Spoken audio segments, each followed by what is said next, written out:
Hello everyone, कैसे हैं आप सभी लोग। आई होप, मैं आशा करता हूँ बहुत अच्छे होंगे बच्चों। तो बच्चों देखो, आज हम बात करेंगे क्लास 8 आर डी शर्मा जो बुक चल रहा है उसी से रिलेटेड क्वेश्चन नंबर 2 में। ठीक है, पार्ट वाइज लाने का मतलब ये हो गया था क्योंकि आपके क्वेश्चन जो थे बहुत ज़्यादा हो जा रहे थे, तो क्यों ना सोचा कि चलो उनको पार्ट वाइज ले आए जिसकी वजह से आपको चीज़ें समझने में आसानी हो जाए। ओके, तो आज का जो पार्ट है हमारा वो है क्वेश्चन 2, यानी सेकंड पार्ट है। ठीक है, ये हमारा सेकंड पार्ट है। फर्स्ट पार्ट हमने ऑलरेडी अपलोड कर दिया है, अभी आपने नहीं देखा तो जाकर देख लो, है ना। फर्स्ट क्वेश्चन भी क्लियर हो जाएगा। तो आज ही हम बात करेंगे स्क्वायर एंड स्क्वायर रूट के बारे में और एक्सरसाइज 3.1 जहाँ पे हम डिस्कस करेंगे क्वेश्चन नंबर 2 का सोल्यूशन के बारे में। बड़े आराम से करेंगे, कोई दिक्कत नहीं, क्योंकि सिंपल है, बहुत ईजी है स्क्वायर स्क्वायर रूट, और आगे बहुत यूज़ होने वाला है स्क्वायर स्क्वायर रूट। तो इसीलिए बच्चों बहुत ध्यान से पढ़ना, क्योंकि अगर एट्थ में क्लियर है ना तो नाइन्थ में बिल्कुल हवा उड़ा दोगे, क्योंकि फर्स्ट चैप्टर ही नाइन्थ में आपको इसी से रिलेटेड मिलेगा। तो प्लीज़ रिक्वेस्ट है, बहुत ध्यान से पढ़ना है इसको। ठीक है, तो चलो बात करते हैं आज के क्वेश्चन पे क्या कह रहे हैं। कह रहे so that each of the following numbers is a perfect square, also find the number whose square is given a number in each case. So this is question just like the first one. ये question बिल्कुल पहले जैसा ही है और कोई changes इसमें नहीं है। जैसे पहला क्वेश्चन किया था ना, डिट्टो हम सेकंड क्वेश्चन भी यहाँ पे करेंगे। पहले क्या करेंगे सर, जो फर्स्ट नंबर गिवन है कितना है 1156, तो सर इसका फैक्टर कर दो। फैक्टर कैसे करेंगे, मैंने बोला था 1156 है, इसका फैक्टर करना स्टार्ट करिए। तो यूनिट डिजिट कितना है सर, यूनिट डिजिट है सर 6, और हमें पता है कि अगर यूनिट डिजिट 0, 2, 4, 6, 8 हो तो ये सब किससे कटेंगे सर, 2 से। तो चलिए 2 से डिवाइड कीजिए, तो 2 5 ज़ा 10 हो गया, 1 बचा या ना, इसके बाद गया 15, 2 7 ज़ा 14 और 2 8 ज़ा 16। अभी 8 आया तो फिर से किससे कटेगा, 2 से, 2 2 ज़ा 4, 1 इसके बाद 17, 2 8 ज़ा 16 और 2 9 ज़ा 18। अभी 289। अब देखो मुझे तो पता है सर ये किसका है।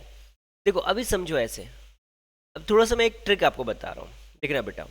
1 का स्क्वायर कितना होता है 1, 2 का स्क्वायर कितना होता है सर 4, 3 का स्क्वायर कितना होता है सर 9, 4 का स्क्वायर कितना होता है सर 16, 5 का स्क्वायर सर ये तो 25 होता है, 6 का स्क्वायर सर 36 होता है, 7 का स्क्वायर 49 होता है, और 8 का स्क्वायर कितना होता है 81 होता है, सॉरी सॉरी सॉरी सॉरी 64 होता है, और 9 का स्क्वायर होता है 81। मैं ये क्यों बता रहा हूँ आपको, क्योंकि जो टॉपिक हम करने जा रहे हैं ना इसी पे बेस्ड है। क्या समझ रहा हूँ, इसका यूनिट डिजिट कितना है 9। अब देखो यूनिट डिजिट कहाँ कहाँ आता है सर, यूनिट डिजिट एक 9 यहाँ आ रहा है, एक 9 यहाँ आ रहा है, मतलब ये जो नंबर है ना तो ये उसका स्क्वायर है जिसके लास्ट में या तो 3 होगा या तो 7 होगा। देखो ये 13 का तो है नहीं, क्योंकि 13 का जो स्क्वायर होता है वो होता है 169।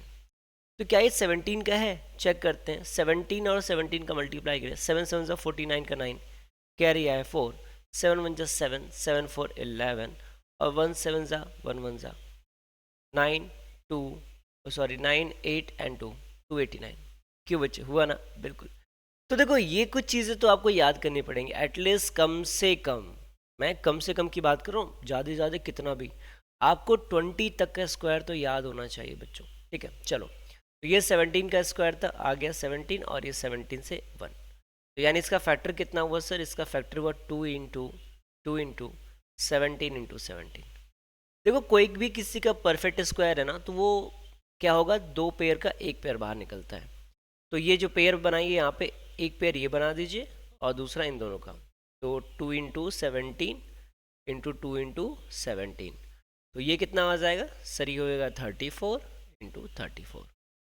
तो यानी सर ये नंबर तो परफेक्ट स्क्वायर है, नंबर इज परफेक्ट स्क्वायर, यानी ये नंबर तो परफेक्ट स्क्वायर है। और ये पूछ रहा है also find the number whose square is given number in each case, तो किसका स्क्वायर है ये भी बताना है। तो सर ये किसका स्क्वायर है सर, 34 का स्क्वायर है। आंसर हो गया, सिंपल था, सो सिंपल। सेकंड करते हैं 20 25। अब देखो 20 25 है ना, कैसे निकालेंगे जरा समझो सर। 20 25 का यूनिट डिजिट कितना है 5। देखो बच्चों, अगर आपका यूनिट डिजिट क्या हो, 0 हो और 5 हो, ठीक है। यूनिट डिजिट की मैं बात कर रहा हूँ यहाँ पे। अगर आपका 0 है और 5 है तो वो नंबर डेफिनेटली कटेगा किससे, 5 से, ठीक है।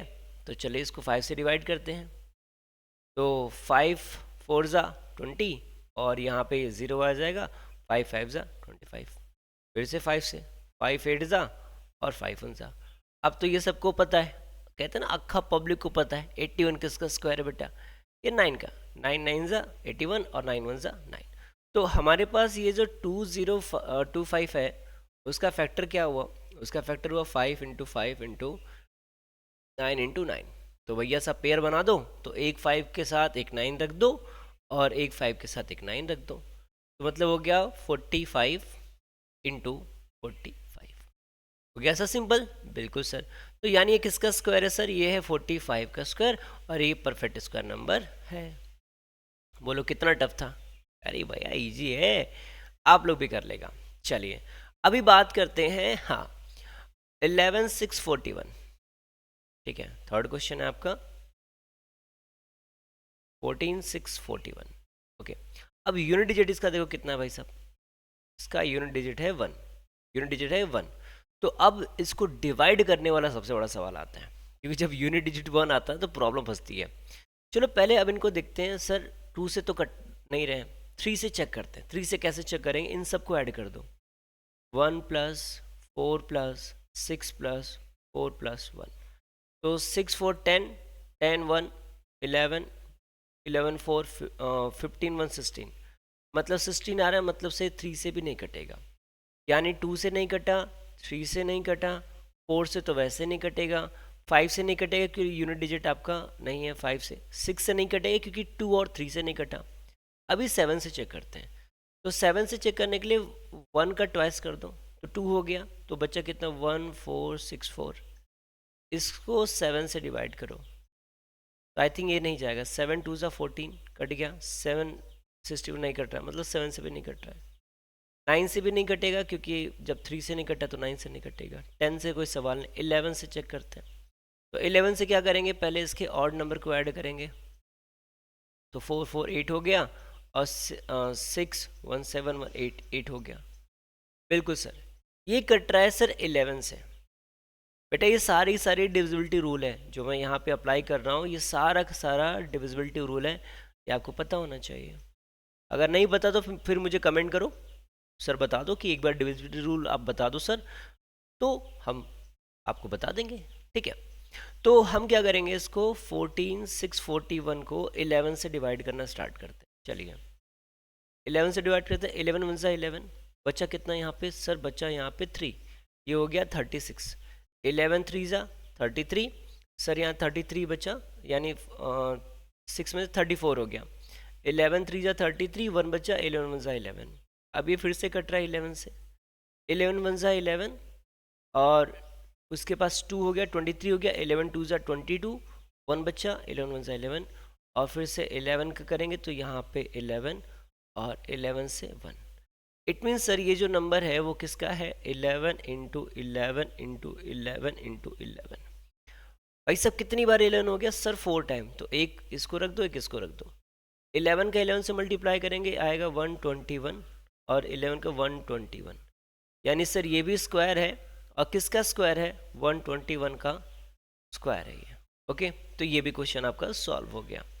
अब यहीं पे एक दूसरा क्वेश्चन भी सॉल्व कर लेते हैं हम, अगले पेज पे क्या जाने का मतलब है, यहीं पे सॉल्व कर लेते हैं, ओके। तो सेकंड क्वेश्चन देखिए, सेकंड क्वेश्चन हमारा यहाँ पे सॉल्व हो जाएगा। सेकंड क्वेश्चन क्या कह रहा है सर, 4761। अब देखो फिर से लास्ट में कितना आ गया, 1 आ गया। अब इनको चेक करते हैं, 2 से जाएगा नहीं, 3 से चेक करते हैं, 3 से जाता है कि नहीं जाता, तो 6 4 10 हो गया, सबको ऐड कर दो ना ऐसे, 7 प्लस 6 प्लस 1, तो 6 4 10 7 17 1 18, 18 आ रहा है ना। और सर 18 जो है वो 3 के टेबल में आता है, मतलब ये जो नंबर है वो 3 से डिविजिबल होगा, तो 4761 को हम क्या करेंगे, 3 से डिवाइड करेंगे, किससे, 3 से, तो 3 1 ज़ा 3, 1 इसके पास गया 17 हो गया, 3 अब 3 6 18 हो जाएगा, तो 3 5 जा ले जाइए, 3 5 जा 15, 2 बच गया, इसके पास गया 26 हो गया, 3 8 जा 24 और 2 हो गया, 3 7 जा 21। अब ये फिर 3 से कटने वाला है क्योंकि ये दिख रहा है साफ साफ। 3 5 जा 15, 3 2 जा 6 और 3 9 जा 27। अब देखो 529। अब ये 529 ये याद होना चाहिए, क्योंकि अगर नहीं याद होगा तो फिर आप परेशान हो जाओगे। सर ये 23 का स्क्वायर किसका है बच्चों? 23 का स्क्वायर है। तो यानी ये जो हमारा फोर्थ क्वेश्चन है ये कितना हो गया हमारा? ये हो गया 3 इंटू 3 इंटू 23 इंटू 23। तो बच्चा पार्टी ये एक 23 इसके साथ रख दो और एक 23 इसके साथ रख दो, तो ये हो गया 3 3 जा 9, 3 2 जा 6, 69 इंटू 69। और इनका स्क्वायर कितना हो गया? ये हो गया 69 का स्क्वायर कितना दिया है? 4761। ठीक है, और ये क्या हो गया आपका? ठीक है, ये क्या हो गया आपका आंसर? तो यानी फर्स्ट क्वेश्चन के हमारे दोनों आंसर आ गए। जो हमारा सेकंड क्वेश्चन था उसके दोनों सोल्यूशन हो गए। तो बस अभी के लिए इतना ही। तो नेक्स्ट क्लास में जब हम आएंगे तो हम इसके पार्ट 3 की बात करेंगे, जिसमें हम क्वेश्चन नंबर 3 पे डिस्कस करेंगे। तो वीडियो कैसे लगी ज़रूर बताना, बहुत नेसेसरी है, क्योंकि आपका व्यू और पॉइंट क्या है वो भी मुझे देखना रहता है। ओके बच्चों, तो मिलते हैं नेक्स्ट वीडियो में, तब तक के लिए जय हिंद बच्चों।